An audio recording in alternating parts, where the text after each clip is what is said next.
Imagine a world where geopolitical lines are redrawn overnight. Today, we're diving into a fascinating, albeit hypothetical, scenario. What if China joined NATO? Let's set the stage.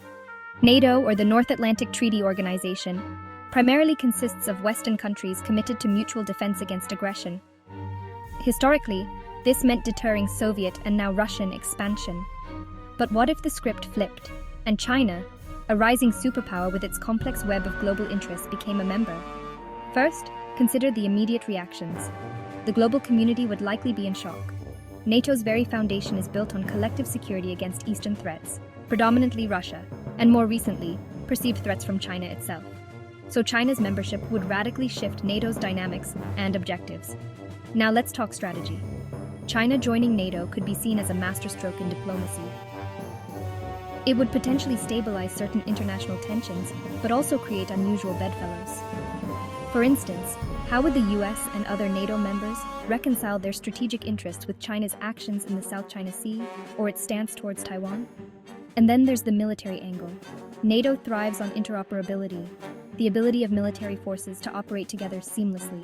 Integrating China's military doctrine, technology, and operations with NATO could either be a significant boost to the alliance's capabilities or a logistical nightmare. Economically, this scenario could open new doors for trade and technology exchange. However, it could also lead to a realignment of global supply chains and economic dependencies that have been decades in the making. Think about the implications for surveillance technology and cybersecurity alone.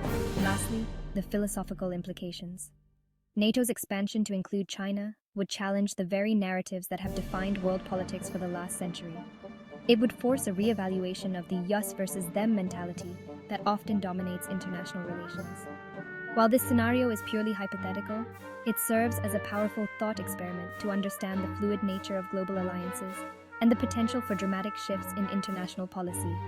It makes us question the permanence of current alliances and the future of global diplomacy.